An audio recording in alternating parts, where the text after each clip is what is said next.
আমরা মনে করি নামাজগত অবস্থায় মারা গেছে উত্তম মৃত্যু, বাবারে খানা খাইতে যে মারা গেছে এটা উত্তম মৃত্যু। সড়ক দুর্ঘটনায় মারা যায়, গমের ঘরে মারা যায়, কত না দুর্ঘটনায় মারা যায়। আল্লামা মুফতি আমজাদ আলী সাহেব তার কিতাবের মধ্যে লিখতে যায় বললেন, মানুষ শোনো, 70টা তাজা উটের গায়ের চামড়া জবাই না করিয়া উল্টো দিকে টান দিয়ে লবণ আর মরিচ লাগায় দিলে যতটুক যন্ত্রণা হয়, এর চাইতে 70 গুণ যন্ত্রণা হলো একটা সাধারণ মৃত্যু। এখন আমরা মরণকালে অনেকে পায়খানা করে দিই রে, মরণের সময় অনেকে প্রস্রাব করে দিই। অনেক দাদা বাবার চোখটা বড় বড় হয়ে গেছে মরণের সময়। অনেকের মরণের সময়, মুসলমান শুনে নাও, অনেকের মরণের সময় এই দুটি অমুসলমান জিহ্বাটা বাইর হয়ে গেছে। তাদের মরণটা কত কঠিন হয়। সহজ মৃত্যু যদি এত কঠিন হয়, কঠিন মৃত্যুটা কত কঠিন। আর কত মানুষের জানাজা পড়লা, কত মানুষের দাফন করলা, কত মানুষের শেষ গোসল করে দিলা।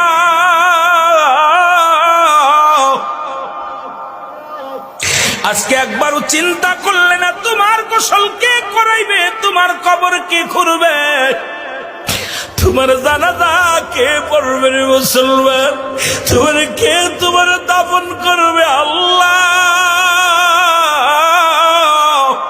এই কার জন্য তুমি সুদ খাও, কার জন্য ঘুষ খাও, কার জন্য জিনা ব্যভিচার করো, কার জন্য মিথ্যা মামলা দাও, মিথ্যা কথা বলো, কার জন্য পরের বউ ভেঙে নিয়ে যাও, কার জন্য তুমি অন্যায় পথে পা বাড়াইলা, দুনিয়ার সম্পদ করলাও।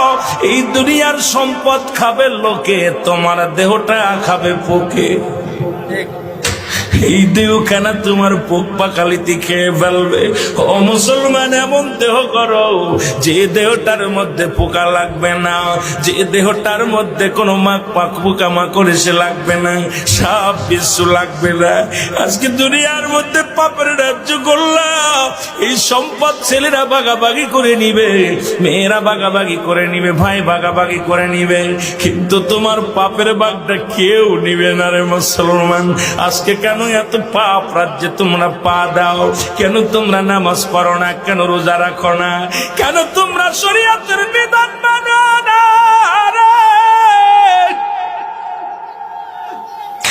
এই দুনিয়ার মানুষের কোন দিন ডাকে যাবে আল্লাহ, এই দুনিয়ার মায়া ছেড়ে চলে যাব। এই দুনিয়ার ভিতরে ছিলাম না, থাকবো না, থাকা সম্ভব নয়। এই জন্য চোখের পানি ছেড়ে দাও, কাঁদো চোখের পানি।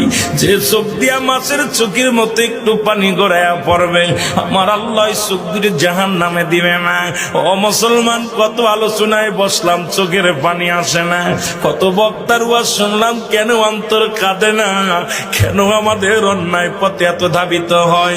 কেন আজকে এত অন্যায় করি? একবার বয়াদা করে মুসলমান, ছোট্টবেলা থেকে শুনলাম, বাবায় কয় মানুষের মতো মানুষ হতে হবে, দাদায় কয় মানুষের মতো মানুষ হতে হবে, উস্তাদ কয় মানুষের মতো মানুষ হতে হবে। ও মুসলমান, গুরুজন কয় মানুষের মতো মানুষ হতে হবে। আপনিও মানুষ, আপনার বাবাও মানুষ, আপনিও মানুষ, আপনার মায়ও মানুষ, আপনিও মানুষ, আপনার উস্তাদও মানুষ, আপনিও মানুষ, আপনার পীর সাহেবও মানুষ। কেন আপনাকে মানুষের মতো মানুষ হতে বলেছিল? আজকে বুঝতে পারি রে মুসলমান, কেন বলেছিল। এই কেনর জবাব এখন বুঝতে পারি। কেন বুঝতে পারলাম শুনে নাও। আজকে ডক্টর এমবিবিএস ডাক্তার পাস করি আইসা রে, টাকার জন্য যাদের অপারেশন থিয়েটারে যাই না, আজকে ডাক্তারি পিএইচডি করিয়া বড় বড় ডিগ্রি নিয়ে ডাক্তার হইয়া টাকার জন্য যাদের হাতে রোগী মারা যায়, এই ডাক্তারগুলো মানুষ না মানুষ? জোরে বলেন, মানুষ কেউ মানুষ?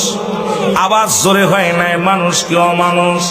এই মানুষ হইয়া ও মুসলমান শুনে নাও, অনেক টাকা পয়সা বানাইয়া বিদেশ থেকে ডিগ্রি আইনা অফিসে চাকরি পাইলা, সরকার বেচারা ৮০,০০০, ১,০০,০০০ টাকা, ৯০,০০০, ৫০,০০০ টাকা তাদের বেতন দেয়, তারপরও সে ঘুষ খায়। এই ঘুষখোর বেচারা মানুষ কি অমানুষ? জোরে বলেন, মানুষ কি অমানুষ? আইরে আমাদের দেশ নাই, আজকে পিয়নের হয় ৪-৫টা বাড়ি। আমার দেশে অনেক পিয়ন আছে রে মুসলমান, এই পিয়নের 10টা বাড়ি, তার বেতন হলো ৭,৫০০ টাকা। কেমনে সে ভিআইপি গাড়িতে চড়ে, কেমনে বাজানদের এই দুনিয়ার মধ্যে ৫তলা বাড়ির মালিক হয়, 10তলা বাড়ির মালিক হয়? এরা আসলে মানুষ নয়, এরা হলো অমানুষ। যে ছাত্র শিক্ষক, যার ছাত্র ভাইয়েরা পাঠদান করতে যাইয়া ছেলেদেরকে প্রাইভেট পড়াবে বলে পার্সোনাল ভাবে ক্লাসে লেখাপড়া ঠিক মতো করায় না, প্রাইভেটের নিশায়, টাকার নিশায় যে ছাত্র জীবন নষ্ট করে দেয়, সেই শিক্ষক মানুষ কি অমানুষ? যারা বলে মানুষ কি অমানুষ? আওয়াজ নাই, আপনাদের মুখের জবান বন্ধ থাকলে আলোচনা হবে না। এ মুসলমান শোনে নাও, এই দুনিয়ার মধ্যে যে ছেলে লেখাপড়া শিখে গাঁজা গুলি খায়, কি মানুষ কি অমানুষ? যারা মাদক সেবন করে, এরা মানুষ কি অমানুষ? মুসলমান আজকে দেশের সম্পদ যারা গাড়ি আগুন দেয়, যারা বোমা মারে, মানুষকে হত্যা করে, এরা মানুষ কি অমানুষ? এর মুসলমান কোন মানুষ কোনদিন মানুষকে মারতে পারে না। এই মানুষকে পোড়ায়া দেয়, মানুষকে জ্বালায়া দেয়। আপনারা আবার কইলে আবার বলবেন রুহুল আমিন সাহেব বুঝি আমলিকের দালাল। নারে বাজান না, শুইনালন যারা দেশের সম্পদকেও রক্ষা করতে পারে না, এই সমস্ত অমানুষগুলো কোনদিন মানুষ হতে পারে না।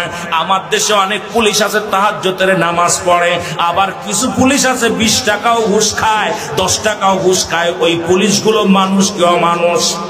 যারা বলো মানুষ কি অমানুষ? আজকে যারা মানুষ হইয়া লেখাপড়া করিয়া গো, বাবা মায়ের বৃদ্ধ বাবা মায়ের যাদের কাছে জায়গা হয় না রে,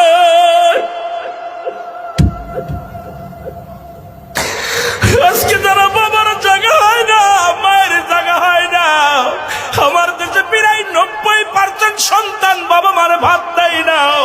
বাবা মা তাদের কাছে বোঝা হয়ে গেছে, কত কষ্ট করে লেখাপড়া করাইলো, কত কষ্ট করে তাদের জীবন গড়লো। এই সন্তানগুলো মা বাবার তাদের খোঁজ নেয় না। এরা মানুষ কা মানুষ? আরো জোরে বলো, মানুষ কা মানুষ? এই আজকে এখন আপনি বুকে হাত দিয়ে বলেন কয়টা মানুষ এখানে বসে আছেন, তারপরে ওয়াজের ময়দানে বসেন। আগে আপনি একবার বুকে হাত দিয়ে বলেন আপনি মানুষ হতে পারছেন কিনা। আপনি দুনিয়ার মধ্যে যত ফিতনার মধ্যে, দুনিয়ার মধ্যে ঝামেলার মধ্যে, আজকে আপনার কথা দ্বারায় মানুষ শান্তি পায় না, আপনার ব্যবহারে কষ্ট পায়, আপনার ব্যবহারে প্রতিবেশীর সুখ নাই, আপনার ব্যবহারে এলাকাবাসীর সুখ নাই। আপনি কেমন মানুষ, কেমন নেতা গো মুসলমান? তুমি নেতা হইয়া ঘুষখোর বদমাইশ হয়ে শুই না লও, আজকে বুকের হাত দিয়ে একবার এখানে বলতে পারবা কয়টা মানুষ জান্নাতের বাগানে বসেছেন? আমরা পৃথিবীর মধ্যে 99% মানুষই অমানুষ হয়ে গেছি। ধরে বলেন ঠিক কিনা?